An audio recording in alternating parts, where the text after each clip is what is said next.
Pihak Rismond Sianipar mengklaim surat perintah penghentian penyidik atau SP3 di kasus tudingan ijazah palsu Presiden ke-7 RI Joko Widodo sudah masuk tahap finalisasi. Hal ini disampaikan kuasa hukum Rismond Jahmada Girsang di Polda Metro Jaya. Namun dia tidak memberikan keterangan lengkap karena akan disampaikan oleh pihak kepolisian esok hari. Hari ini adalah finalisasi SP3. Sekali lagi saya katakan finalisasi SP3. Artinya sudah final. Berhubung karena DIR lagi keluar, kami minta DIR dulu yang harus kompes atau memberitakan kepada media lah. Baru kami, seperti waktu kami mau berangkat ke Solo. Sementara itu, Rismond membantah isu menerima sejumlah uang atas restoratif justice yang diajukannya.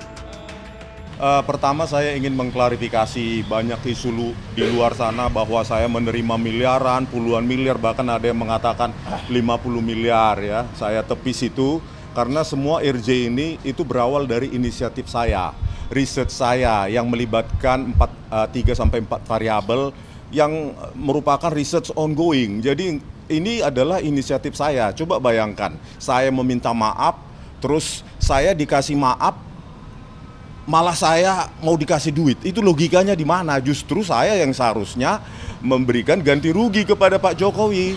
Tetapi Pak Jokowi ternyata dengan Mas Wapres tidak mau menuntut saya dengan materi tersebut. Itu ya yang perlu saya luruskan. Selain itu, Rismond juga menyinggung bahwa penelitian yang ia lakukan adalah independen tanpa motif politik. Sehingga jika ditemukan kesalahan dalam penelitiannya, ia pun siap mengaku salah. Dari Jakarta, Kevin Pakan, Dimas Winardi, iNews melaporkan.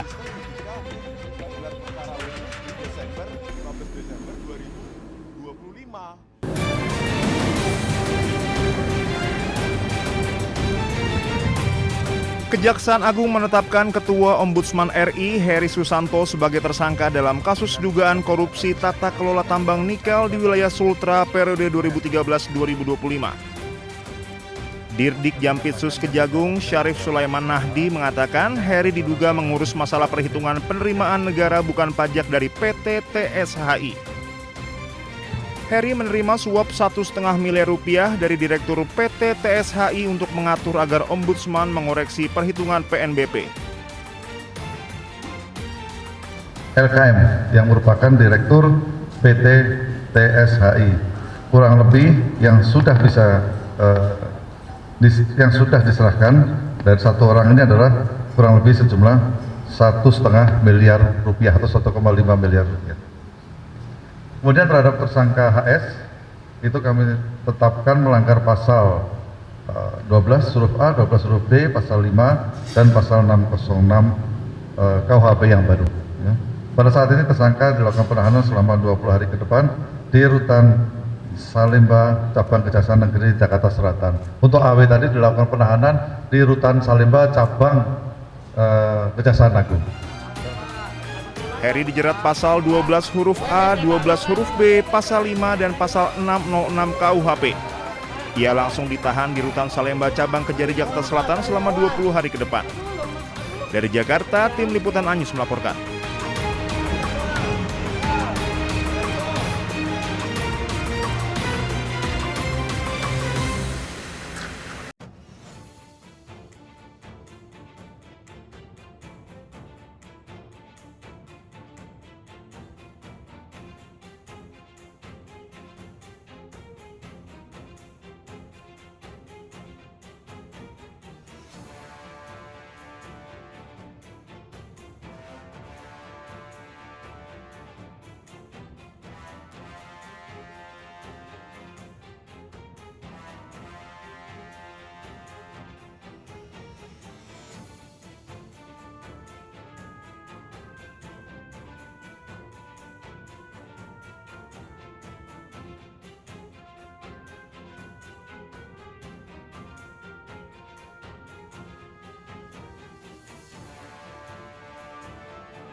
terhadap pelaku usaha yang hasil pengawasannya ditemukan belum memiliki perizinan, itu kita hentikan sementara kegiatan Selanjutnya pihak pelaku sudah kami arahkan untuk mengurus perizinan dasar itu ke Direktorat Jenderal Teknis PKKPR-nya, persetujuan kesesuaian kegiatan pemanfaatan ruang lautnya, rekomendasi pulau-pulau kecil, dan tentunya objek sesuai kegiatan di wisata yang tersebut.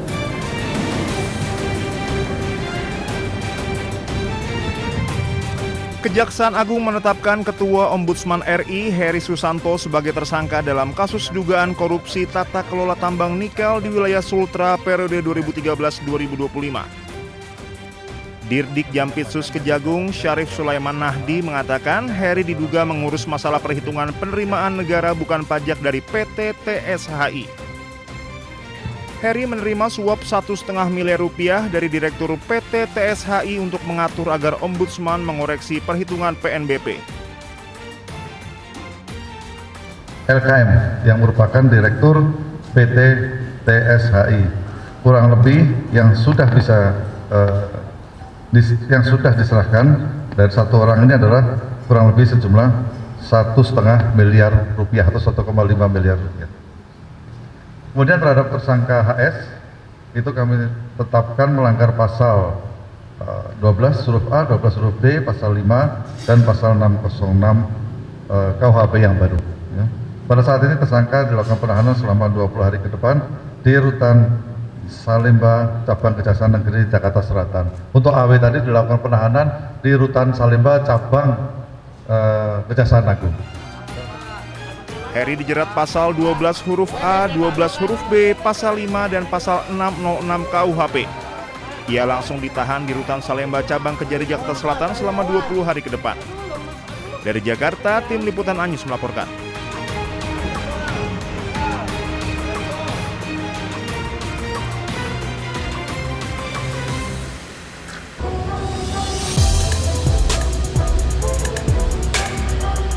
Viral video penarikan retribusi parkir di Jalan Sunan Muria Kudus karena tarif parkir Rp5.000 hingga Rp15.000 untuk para pedagang kaki lima tanpa disertai karcis resmi.